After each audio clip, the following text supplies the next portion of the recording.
장례식장의 불빛은 차갑기만 했습니다. 정민이는 검은 상복을 입고 영정사진 앞에 앉아 있었습니다. 사진 속 남편 이상진은 환하게 웃고 있었지만 민희의 마음은 캄캄한 어둠 속에 있었습니다. 아침에 오늘은 일찍 들어올게라고 말했던 남편은 영원히 돌아오지 못했습니다. 음주운전자가 몰던 차량에 치여 세상을 떠난 것입니다. 어머니, 조금이라도 쉬세요. 벌써 3일째 제대로 드시지도 주무시지도 않으셨잖아요. 친척의 걱정 어린 말에도 민희는 고개를 가로저었습니다. 괜찮아요. 상진이가 마지막인데. 그녀의 목소리는 쉬어 있었고 눈은 충혈되어 있었습니다. 40년을 함께한 남편이 갑자기 세상을 떠났습니다. 그리고 그 현실을 받아들여야 했습니다. 미니 씨, 정말 힘드시겠어요. 상진이가 얼마나 당신을 사랑했는지 모두가 알고 있어요. 대학 동창이 그녀의 손을 꼭 잡았을 때 민희는 비로소 눈물을 터뜨렸습니다. 그동안 너무 충격이 커서 울지도 못했던 그녀였습니다. 우리 상진이 이제 어떻게 살아요? 그 느낌이 장례식장을 가득 채웠습니다. 함께 늙어가기로 약속했던 남편, 그 약속은 이제 영원히 지켜질 수 없게 되었습니다. 장례식장은 온통 하얀 국화와 향불 냄새로 가득했습니다.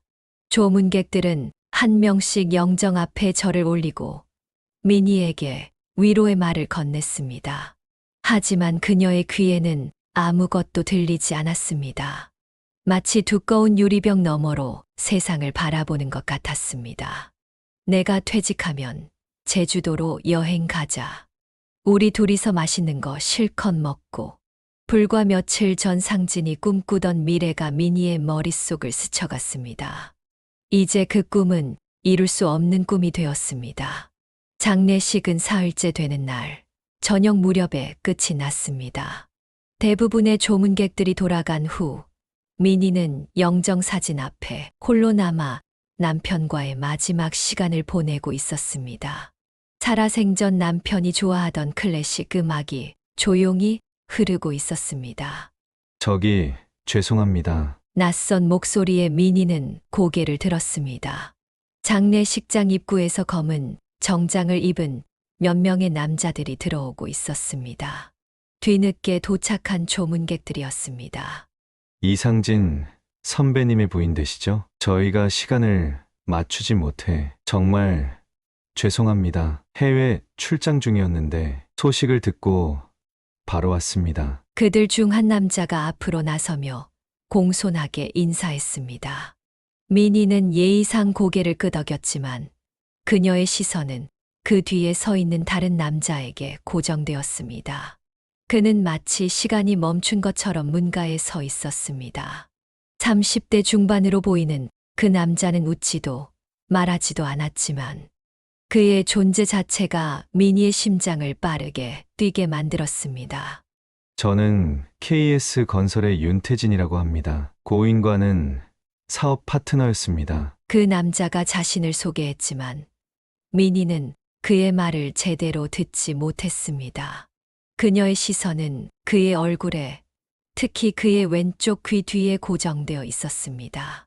그곳에는 세 개의 작은 점이 삼각형 모양으로 배열되어 있었습니다. 그 순간 민희의 온몸이 굳어버렸습니다. 지훈이, 그녀의 입에서 작게 흘러나온 이름이었습니다. 15년 전 17살의 나이로 흔적도 없이 사라진 아들의 이름이었습니다. 민희는 자리에서 일어나 그에게 다가갔습니다. 그의 눈, 코, 입술, 그리고 무엇보다 그 왼쪽 귀 뒤의 세 개의 점. 그것은 민희의 아들 지훈이 가지고 있던 특징적인 모반이었습니다. 죄송합니다만 제 이름은 윤태진입니다. 그 남자는 당황한 표정으로 물러섰습니다. 민희는 정신을 차리려 애썼습니다. 아, 네, 죄송합니다. 제가 좀... 그녀는 말을 더듬었습니다. 하지만 그녀의 눈에서는 이미 눈물이 흘러내리고 있었습니다. 남편을 잃은 슬픔과 함께 15년 전 사라진 아들에 대한 그리움이 일시에 밀려왔기 때문입니다. 괜찮으세요? 윤태진이 걱정스러운 표정으로 물었습니다. 그의 목소리조차 미니에게는 낯설지 않게 느껴졌습니다. 네, 괜찮습니다. 그냥 좀 피곤해서요. 미니는 겨우 대답했지만 그녀의 손은 떨리고 있었습니다. 윤태진은 고개를 숙여 인사를 한 후 다른 조문객들과 함께 영정사진 앞에 향을 올렸습니다. 미니는 그의 뒷모습을 바라보며 온갖 생각에 사로잡혔습니다. 그럴 리가 없어. 그건 불가능해. 하지만 그 점들, 그리고 그 눈빛, 너무 똑같아. 그녀의 머릿속은 혼란스러웠습니다. 상실의 아픔 속에서 희망의 불씨가 피어오르는 기분이었습니다. 그날 밤, 미니는 잠을 이루지 못했습니다. 남편의 빈자리도 가슴 아픈데 15년 전 실종된 아들을 닮은 남자의 얼굴이 자꾸만 떠올랐습니다. 그녀는 침대 옆 서랍을 열어 오래된 사진첩을 꺼냈습니다. 옛날 필름 사진들이 빛바랜 채로 보관되어 있었습니다. 지훈아, 정말 내가 맞니? 엄마가 미쳐가는 걸까? 사진 속 지훈은 교복을 입고 밝게 웃고 있었습니다. 17살의 어린 얼굴이었지만 그 눈빛과 미소는 오늘 장례식장에서 본 윤태진의 모습과 놀라울 정도로 닮아 있었습니다. 무엇보다 사진 속에서도 지훈의 왼쪽 귀 뒤에 있는 3개의 점이 희미하게 보였습니다. 미니는 사진첩을 가슴에 안고 울었습니다. 남편이 세상을 떠난 슬픔과 아들을 다시 만났을지도 모른다는 희망이 뒤섞인 복잡한 감정이었습니다. 그녀는 밤새 울다가 결심했습니다. 반드시 그 남자를 다시 만나야 한다고. 그가 정말 자신의 아들 지훈인지 확인해야 한다고. 윤태진, KS건설. 그녀는 종이에 그의 이름과 회사 이름을 적었습니다. 내일 그녀는 반드시 그를 찾아갈 것입니다. 설령 그가 아들이 아니더라도 이 의문은 반드시 해결해야만 했습니다. 다음 날 아침, 미니는 거울 앞에 서서 자신의 모습을 바라보았습니다. 눈은 부어 있었고 얼굴은 창백했습니다. 남편의 장례식을 마친 직후였지만 그녀의 마음은 이미 다른 곳에 있었습니다. 검은 옷을 입고 지훈의 사진 한 장을 가방에 넣었습니다. 택시를 타고 강남의 고층 빌딩이 즐비한 곳으로 향했습니다. KS 건설 본사 앞에 세워주세요. 택시기사는 백미러로 그녀를 한번 쳐다보더니 고개를 끄덕였습니다. 부인, 괜찮으세요? 얼굴이 많이 안 좋아 보이시는데. 미니는 미소를 지으려 했지만 입꼬리가 올라가지 않았습니다. 네, 괜찮습니다. KS 건설 본사는 서울 강남의 한복판에 있는 유리와 철골로 지어진 높은 빌딩이었습니다. 로비에 들어서자 차가운 에어컨 바람이 미니를 맞이했습니다. 마치 다른 세계에 온 것 같은 기분이었습니다. 그녀는 손에 땀이 배어나는 것을 느끼며 안내 데스크로 걸어갔습니다. 안녕하세요. 무엇을 도와드릴까요? 단정하게 차려입은 여직원이 물었습니다. 윤태진 사장님을 만나러 왔습니다. 미니의 목소리는 떨렸습니다.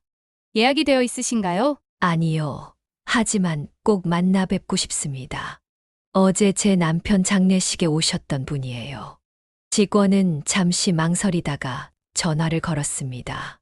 죄송합니다만 윤태진 사장님 비서와 연결해 드리겠습니다. 몇 분 후 30대 초반으로 보이는 단정한 여성이 로비로 내려왔습니다. 안녕하세요. 저는 윤태진 사장님의 비서 김하나라고 합니다. 무슨 일로 오셨나요? 미니는 자신의 가방에서 지훈의 사진을 꺼냈습니다. 제 아들 사진입니다. 15년 전에 실종됐어요. 그리고 어제 장례식장에서 윤태진 사장님을 봤는데 너무 닮았어요. 특히 왼쪽 귀 뒤에 3개의 점까지. 기만하는 사진을 유심히 바라보았습니다. 그녀의 표정이 변했습니다. 잠시만요. 사장님께 확인해 보겠습니다. 미니는 로비 소파에 앉아 기다렸습니다. 심장은 터질 듯이 뛰고 있었습니다.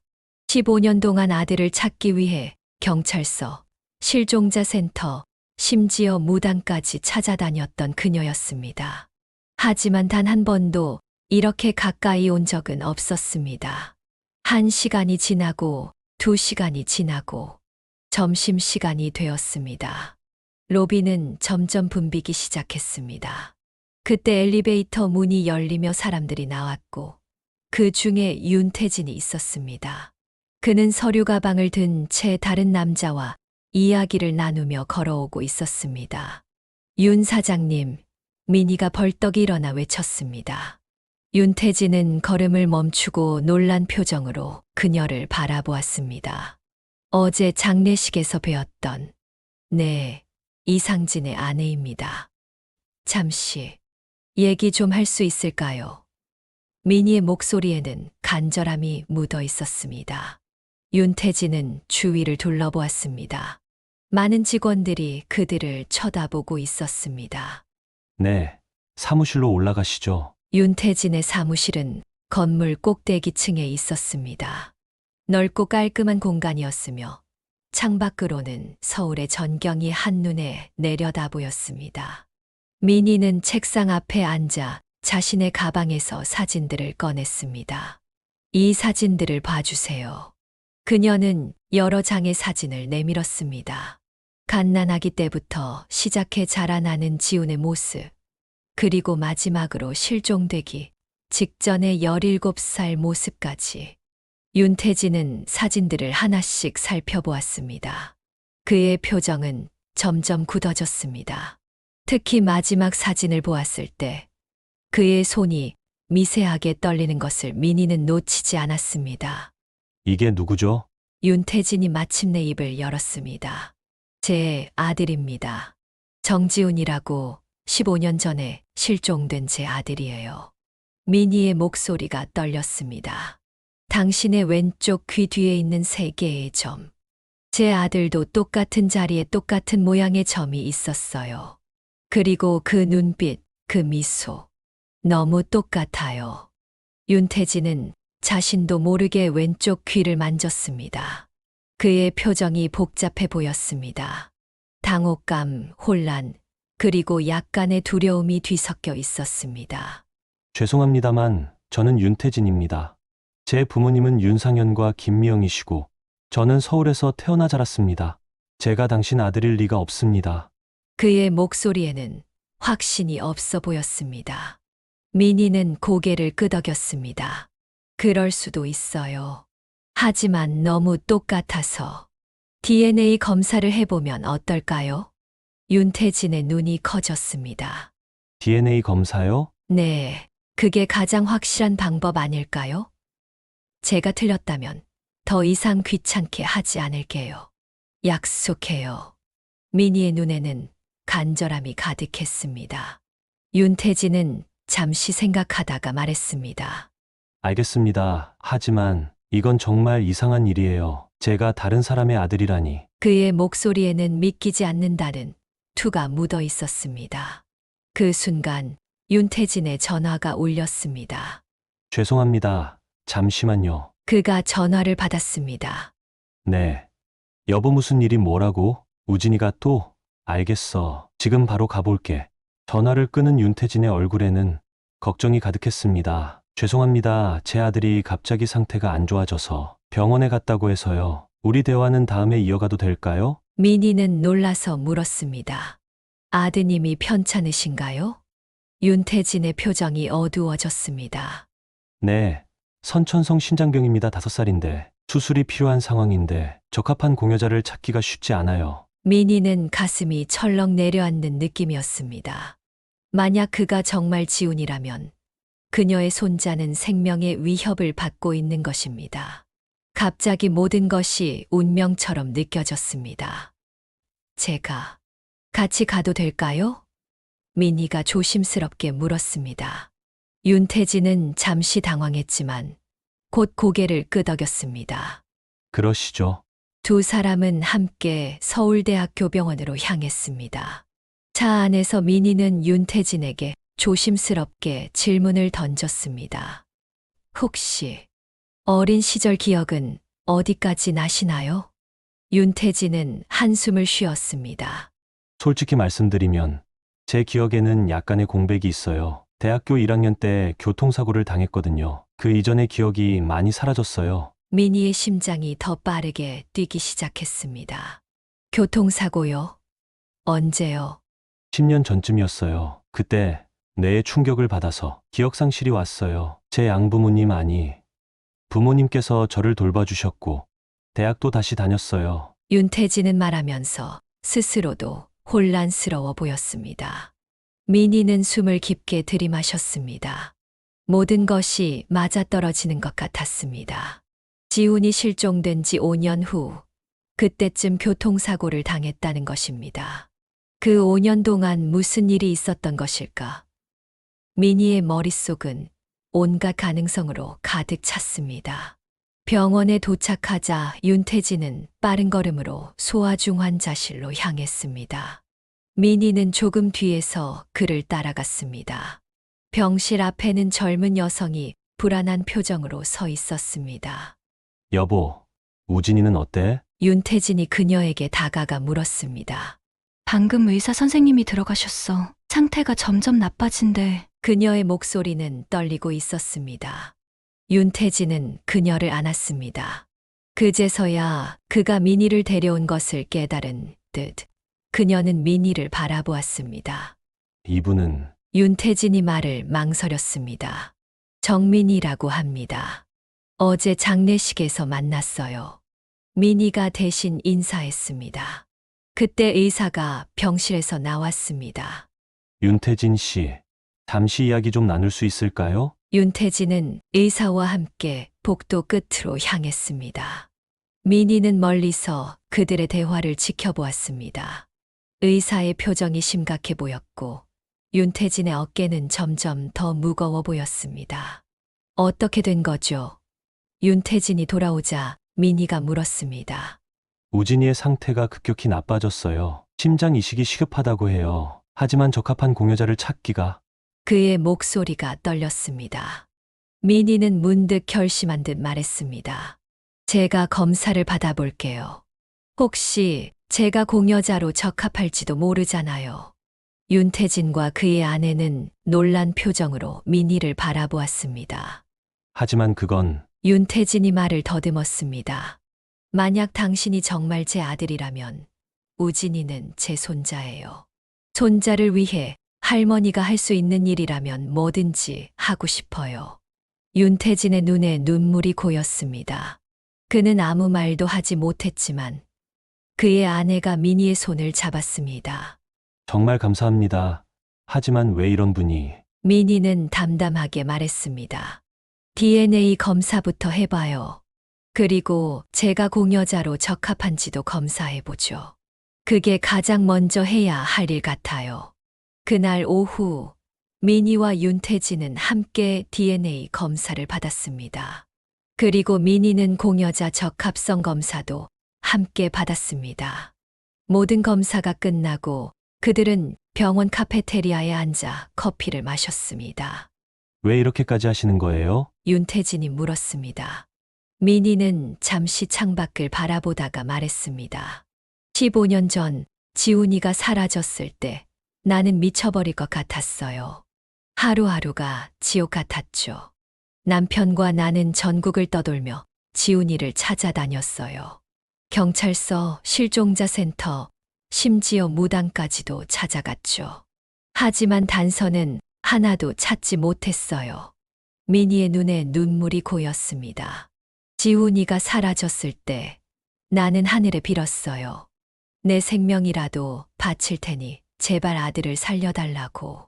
그런데 15년이 지나서야 하늘이 내 기도를 들어준 것 같아요. 당신이 정말 지훈이라면 이건 기적이에요. 그리고 당신의 아들 내 손자가 위험하다면 그 아이를 살리는 것이 내 사명이라고 생각해요. 윤태진은 민희의 진심, 어린 마음에 깊은 감동을 받은 듯 했습니다. 그는 자신도 모르게 민희의 손을 잡았습니다.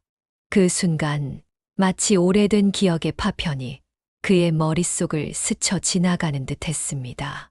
왜 이렇게 가슴이 아프죠? 윤태진이 작은 목소리로 물었습니다. 민희는 아들의 손을 꼭 잡았습니다. 그건 아마도 내 마음속 깊은 곳에서 기억이 돌아오고 있기 때문일 거야. 3일 후 민희의 전화기가 울렸습니다. 윤태진이었습니다. 결과가 나왔습니다.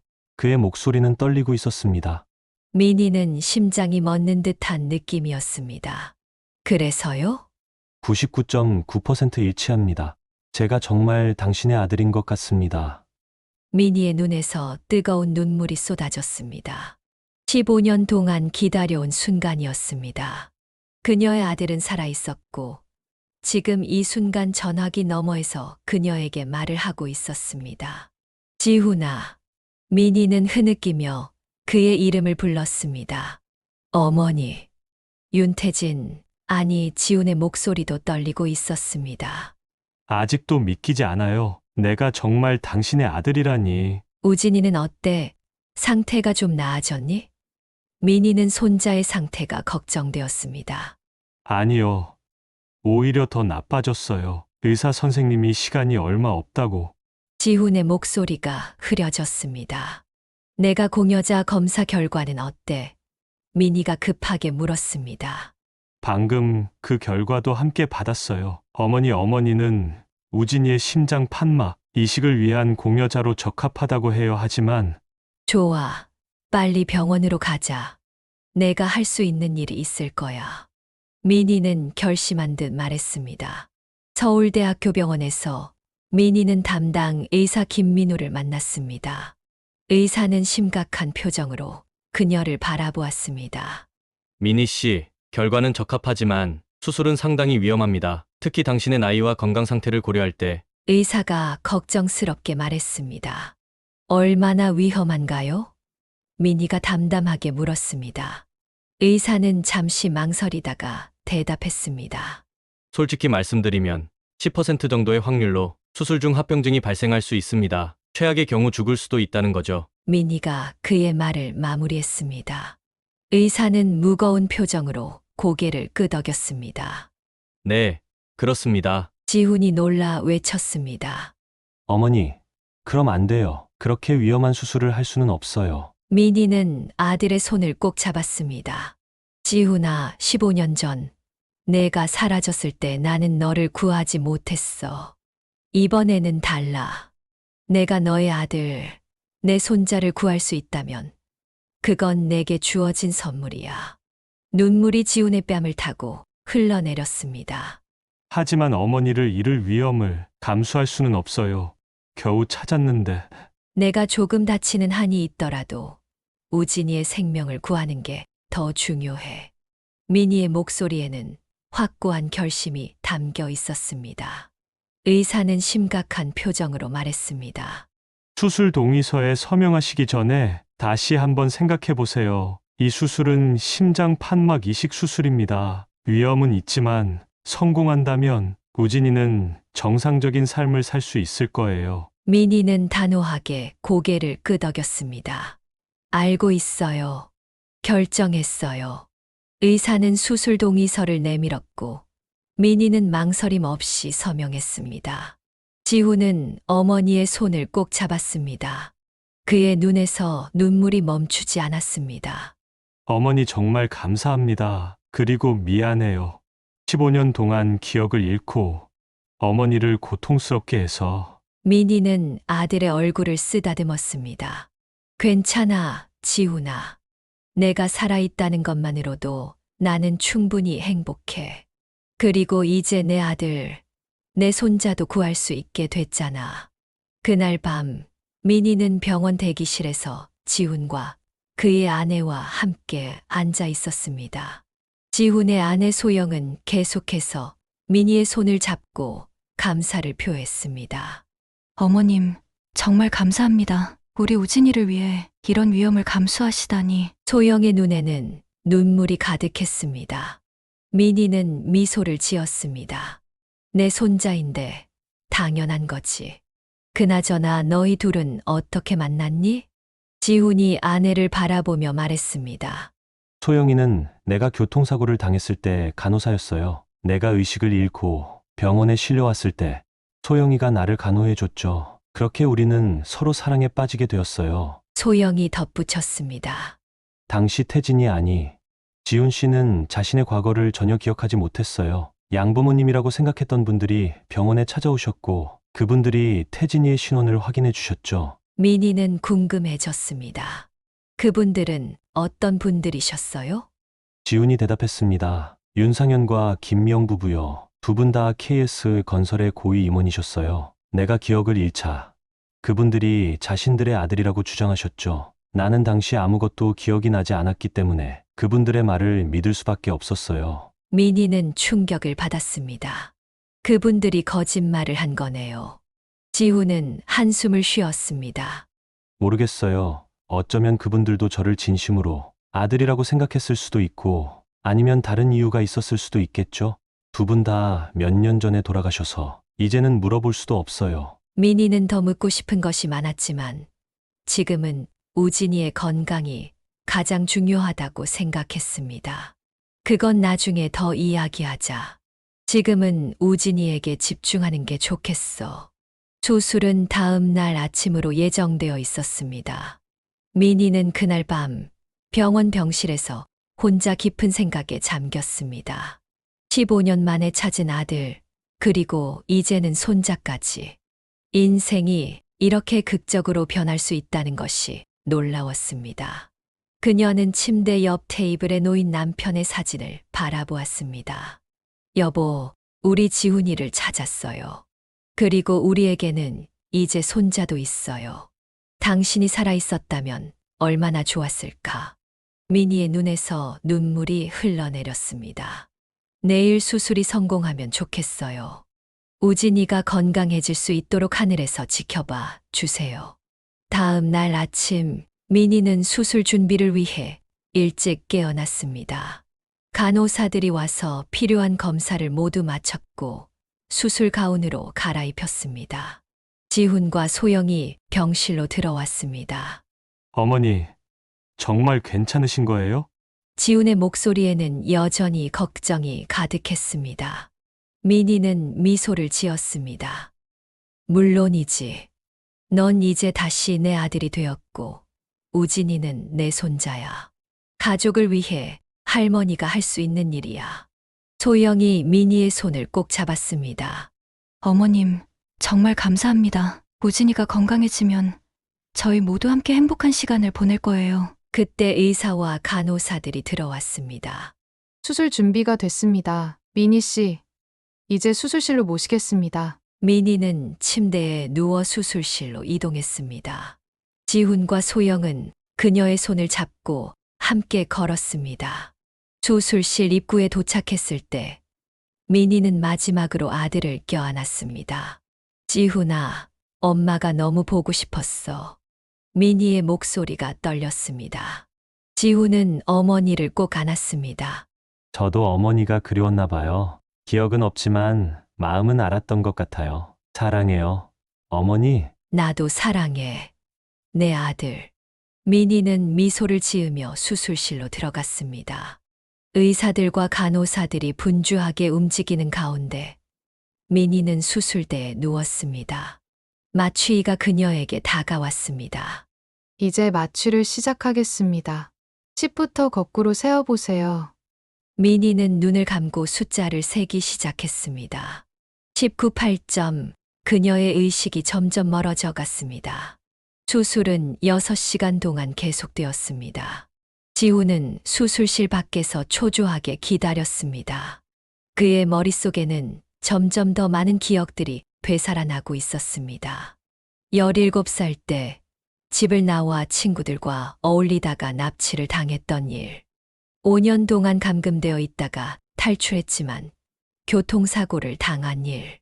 병원에서 깨어났을 때 자신을 윤태진이라고 부르는 부부를 만났던 일. 파편적인 기억들이 그의 머릿속을 맴돌았습니다. 그의 마음은 혼란스러웠습니다. 한편으로는 자신의 진짜 정체성을 찾은 것 같아 기뻤지만, 다른 한편으로는 15년 동안 살아온 윤태진으로서의 삶도 부정할 수 없었습니다. 여보, 괜찮아요? 소영이 걱정스럽게 물었습니다. 지훈은 고개를 끄덕였습니다. 그냥 기억이 조금씩 돌아오는 것 같아 혼란스러워. 천천히 받아들이면 돼요. 당신은 여전히 내가 사랑하는 사람이에요. 이름이 태진이든 지훈이든 상관없어요. 소영은 남편의 손을 꼭 잡았습니다. 그때 수술실 문이 열리고 의사가 나왔습니다. 지훈과 소영은 벌떡 일어섰습니다. 어떻게 됐나요? 지훈이 초조하게 물었습니다. 의사는 미소를 지었습니다. 두 수술 모두 성공적으로 끝났습니다. 우진이의 새 심장 판막이 잘 적응하고 있고 미니 씨도 상태가 안정적입니다. 물론 두 분 모두 회복에 시간이 필요하겠지만 예우는 좋습니다. 지훈과 소영은 안도의 한숨을 내쉬었습니다. 지훈의 눈에서는 눈물이 흘러내렸습니다. 정말 감사합니다. 선생님, 두 분 다 볼 수 있을까요? 우진이는 소아중환자실에서 회복 중이고 미니 씨는 중환자실로 옮겨질 예정입니다. 1시간 정도 후에 면회가 가능할 거예요. 그 시간 동안 지훈은 병원 정원을 거닐며 복잡한 감정을 정리했습니다. 자신이 누구인지, 앞으로 어떻게 살아가야 할지에 대한 생각들이 머릿속을 가득 채웠습니다. 지훈아, 익숙한 목소리의 지훈은 고개를 들었습니다. 어떻게 된 일인지 아버지 이상진이 그의 앞에 서 있었습니다. 아니, 그것은 환상이었습니다. 지훈은 눈을 비볐지만 그 모습은 사라지지 않았습니다. 아버지, 지훈은 떨리는 목소리로 불렀습니다. 내가 정말 우리 아들 맞구나. 환상 속의 아버지가 말했습니다. 엄마가 항상 내가 살아있다고 믿었어. 나는 포기했었는데 미안하다. 지훈은 울음을 참지 못했습니다. 아버지, 저도 미안해요. 집을 나가서, 그리고 15년 동안 기억을 잃고. 괜찮아. 이제 내 엄마와 함께 행복하게 살아. 그리고 내 아들도 잘 키워라. 환상은 천천히 사라졌고 지훈은 홀로 남았습니다. 그는 깊은 숨을 내쉬었습니다. 이제 그는 자신이 누구인지 알았습니다. 그는 정지훈이자 윤태진이었습니다. 두 개의 삶, 두 개의 정체성을 가진 한 사람. 그리고 이제는 아들 우진이의 아버지이자 미니의 아들이었습니다. 1시간 후 지훈은 먼저 소아중환자실에 있는 우진이를 보러 갔습니다. 작은 아이는 여러 장비에 연결된 채 잠들어 있었지만 그의 얼굴빛은 수술 전보다 훨씬 나아 보였습니다.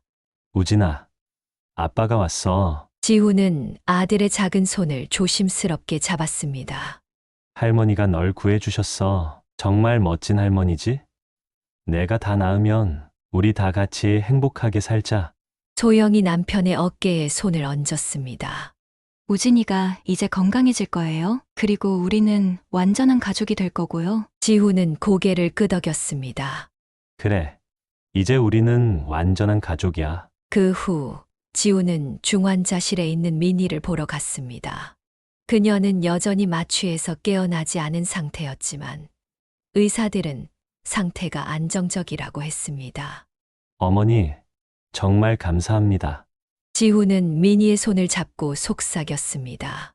우진이는 잘 회복되고 있어요. 어머니도 빨리 나아서 우리와 함께 행복한 시간을 보내요. 수술 후 3일째 되는 날, 미니는 마침내 의식을 되찾았습니다. 그녀가 천천히 눈을 떴을 때 지훈이 그녀 곁에 앉아 있었습니다. 어머니, 깨어나셨군요. 지훈의 얼굴에 기쁨이 번졌습니다. 미니는 희미하게 미소를 지었습니다. 지훈아, 우진이는 어때? 우진이는 아주 잘 지내고 있어요. 수술이 성공적이었고 이미 일반 병실로 옮겼어요. 의사 선생님 말씀으로는 놀라울 정도로 빠르게 회복되고 있대요. 미니의 눈에 눈물이 고였습니다. 다행이다. 정말 다행이야. 어머니 덕분이에요. 어머니가 없었다면 우진이는 지훈의 목소리가 떨렸습니다. 민희는 아들의 손을 잡았습니다. 15년 전에 너를 잃었을 때 내가 무엇이든 할 수 있다면 너를 다시 찾고 싶었어. 그런데 이렇게 기적처럼 너를 다시 만나게 되다니. 그리고 우진이까지 구할 수 있게 되다니. 정말 감사해. 문이 열리고 소영이 휠체어를 밀고 들어왔습니다. 휠체어에는 작은 우진이가 앉아 있었습니다. 아이는 창백했지만 그의 눈은 생기가 돌아오고 있었습니다. 할머니, 우진이가 작은 목소리로 불렀습니다. 민희의 눈에서 눈물이 쏟아졌습니다. 우진아, 이리 와봐. 소영이 우진이를 민희의 침대 가까이 밀었습니다. 민희는 조심스럽게 손을 뻗어 손자의 얼굴을 쓰다듬었습니다. 할머니, 고마워요. 할머니가 저를 구해주셨대요. 우진이의 순수한 눈동자가 민희를 바라보았습니다. 그래, 할머니가 우진이를 많이 사랑하니까. 민희는 미소를 지었습니다. 소영이 민희의 손을 잡았습니다. 어머님, 정말 감사합니다. 우리 우진이를 구해주셔서, 그리고 우리 가족을 완전하게 해주셔서. 민희는 고개를 저었습니다. 고맙다는 말은 이제 그만. 우리는 가족이니까. 가족끼리 서로 돕는 건 당연한 거야. 그때 의사가 들어왔습니다. 민희 씨, 상태가 많이 좋아지셨네요. 검사 결과도 모두 양호합니다. 일주일 정도 더 지켜본 후에 퇴원을 고려해 볼 수 있을 것 같아요. 민희는 기쁜 표정으로 고개를 끄덕였습니다. 감사합니다, 선생님. 의사가 나간 후 지훈은 어머니에게 물었습니다. 어머니, 퇴원하시면 어떻게 하실 계획이세요? 혼자 계셨다고 들었는데. 민희는 잠시 생각하다가 대답했습니다.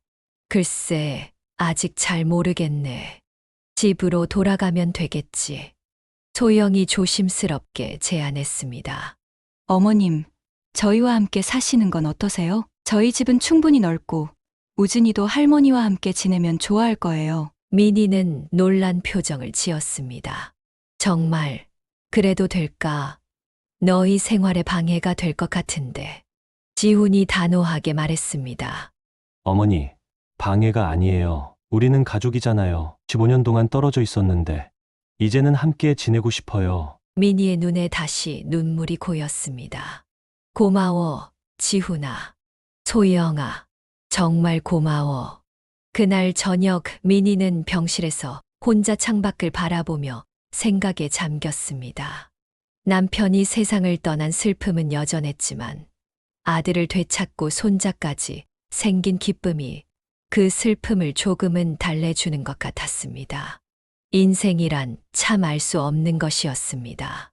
한순간에 모든 것을 잃었다가 또 다른 순간에 모든 것을 되찾기도 하는 것이었습니다.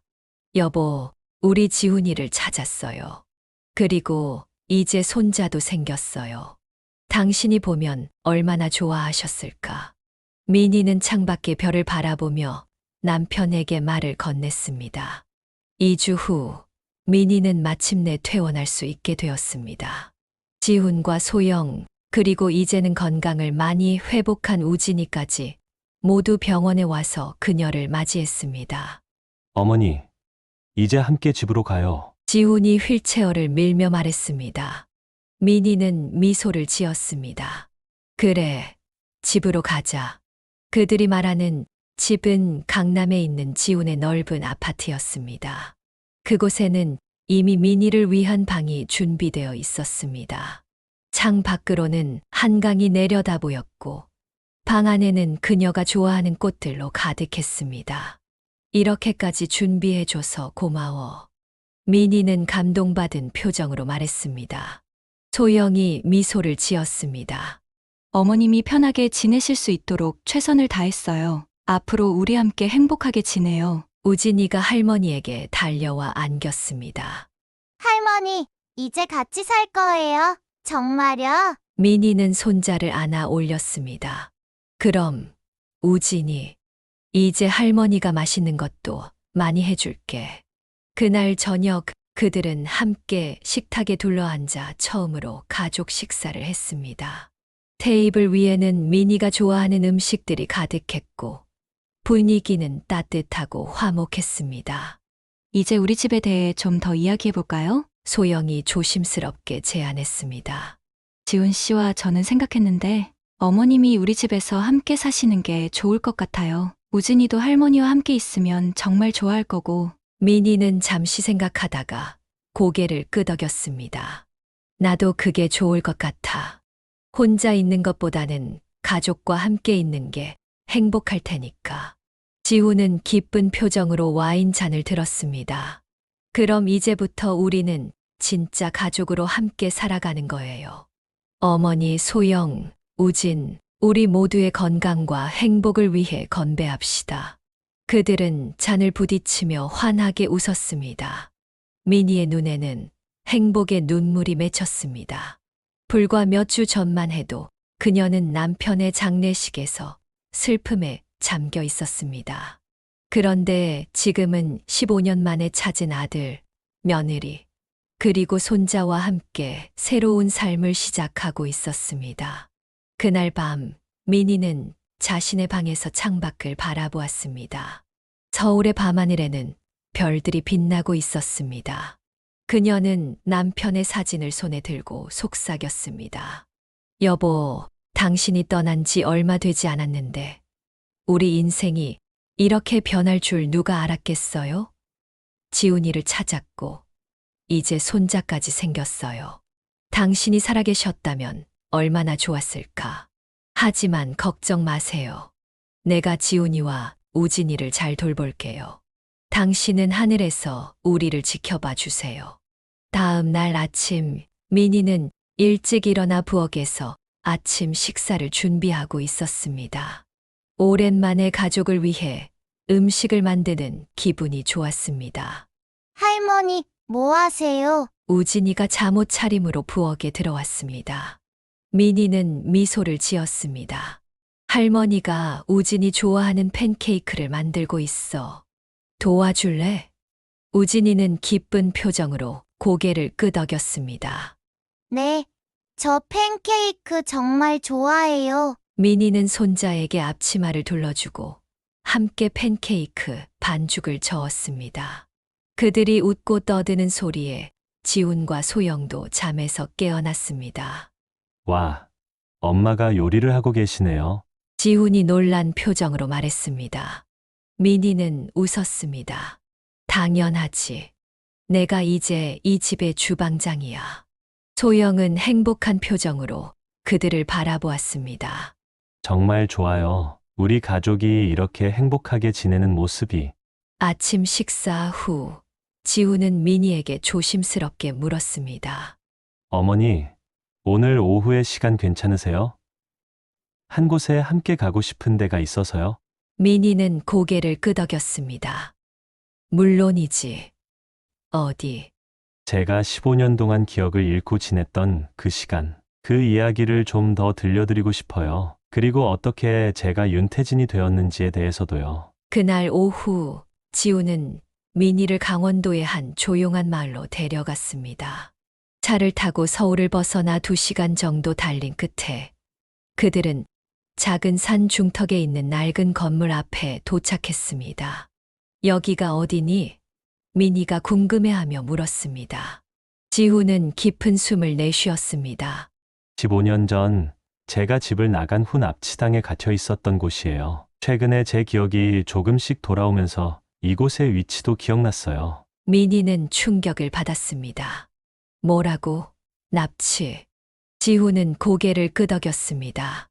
네, 어머니, 제가 17살 때 친구들과 놀다가 집에 늦게 들어가는 길이었어요. 그때 낯선 사람들이 저를 차에 태워 이곳으로 데려왔죠. 그들은 저를 인신매매 조직의 일원으로 만들려고 했던 것 같아요. 미니의 얼굴이 창백해졌습니다. 오, 지훈아. 5년 동안 저는 이곳에 갇혀 있었어요. 그들은 저를 다른 사람으로 만들기 위해 세뇌시키려 했죠. 하지만 저는 계속해서 탈출할 기회를 찾았고 결국 22살 때 성공했어요. 그런데 도망치는 과정에서 교통사고를 당했고 그로 인해 기억을 잃게 된 거예요. 민희는 눈물을 참지 못했습니다. 그런 끔찍한 일이 있었다니. 내가 알았더라면 더 열심히 찾았을 텐데. 지훈은 어머니의 손을 잡았습니다. 어머니가 할 수 있는 건 없었어요. 이건 모두 제 잘못이었죠. 친구들과 어울려 다니다가 늦게 귀가하는 바람에 민희는 아들을 꼭 안았습니다. 그건 내 잘못이 아니야, 지훈아. 그런 생각은 하지 마. 중요한 건 내가 지금 살아서 내 곁에 있다는 거야. 지훈은 계속해서 이야기했습니다. 교통사고 후 저는 병원에서 깨어났어요. 그때 저를 찾아온 사람들이 윤상현과 김미영 부부였죠. 그들은 자신들이 제 부모라고 했고 제 이름이 윤태진이라고 했어요. 당시 저는 기억이 하나도 없었기 때문에 그들의 말을 믿을 수밖에 없었어요. 그 사람들은 왜 그런 거짓말을 한 거지? 민희가 물었습니다. 지훈은 한숨을 쉬었습니다. 최근에 알게 된 사실인데 그 부부에게는 제 나이 또래의 아들이 있었어요. 그 아들이 저와 비슷한 시기에 사고로 세상을 떠났대요. 그들은 아들을 잃은 슬픔 속에서 저를 대신할 누군가를 찾고 있었던 거죠. 그들이 너를 납치한 건 아니고? 아니요. 그건 아니에요. 그들은 정말로 저를 자신들의 아들이라고 믿었던 것 같아요. 어쩌면 저를 발견했을 때 제가 그들의 아들과 비슷하게 생겼기 때문인지도 모르겠어요. 그리고 제가 기억이 없다는 걸 알고 그 기회를 이용한 거죠. 민희는 복잡한 감정에 휩싸였습니다. 그녀는 아들을 납치하고 감금했던 자들에게 분노했지만 동시에 아들을 잃은 슬픔 속에서 지훈을 자신의 아들로 삼았던 그 부부에게는 이상하게도 연민을 느꼈습니다. 그들은 지금 어디 있니? 민희가 물었습니다. 두 분 다 몇 년 전에 돌아가셨어요. 윤상현 회장님은 심장마비로, 김미영 여사는 암으로요. 그들이 살아계셨다면 지금 이 상황이 더 복잡해졌을 거예요. 민희는 고개를 끄덕였습니다. 그래, 어쩌면 그게 더 나을 수도 있겠구나. 그들은 잠시 침묵 속에 서 있었습니다. 마침내 지훈이 말을 이었습니다. 어머니, 이제 모든 것이 밝혀졌어요. 제가 누구인지, 어떻게 15년 동안 실종되었는지, 이제는 과거를 뒤로하고 새로운 시작을 해야 할 것 같아요. 민희는 아들의 손을 꼭 잡았습니다. 그래, 지훈아. 이제 우리는 함께 새로운 삶을 시작할 거야. 내 아내와 아들과 함께 행복한 가족으로. 그들은 그 어두운 과거의 장소를 뒤로하고 서울로 돌아왔습니다. 집에 도착했을 때 소영과 우진이가 현관에서 그들을 기다리고 있었습니다. 어땠어요? 소영이 걱정스럽게 물었습니다. 지훈은 미소를 지었습니다. 이제 모든 것이 정리됐어. 더 이상 과거에 사로잡히지 않고 우리의 미래를 바라볼 수 있을 것 같아. 우진이가 달려와 아빠와 할머니를 안았습니다. 할머니, 아빠, 빨리 들어와요. 제가 그림 그렸어요. 그들은 웃으며 집 안으로 들어갔습니다. 우진이가 그린 그림은 4명의 가족이 손을 잡고 있는 모습이었습니다. 그 아래에는 서툰 글씨로 우리 가족이라고 적혀 있었습니다. 민희는 눈물을 참으며 손자를 안았습니다. 정말 아름다운 그림이구나, 우진아. 그날 밤 민희는 다시 한번 창밖의 별들을 바라보았습니다. 15년의 기다림, 남편의 죽음, 아들과의 재회, 그리고 손자의 생명을 구한 일까지. 그녀의 인생은 너무나 많은 굴곡을 겪었지만 지금 이 순간만큼은 행복했습니다. 여보, 이제 걱정 마세요. 우리 지훈이도 손자 우진이도 모두 잘 지낼 거예요. 그리고 저도 이제 혼자가 아니에요. 우리 가족이 다시 하나가 되었어요. 창밖의 별이 더욱 밝게 빛나는 것 같았습니다. 마치 남편이 하늘에서 그녀의 말을 듣고 미소 짓고 있는 것처럼.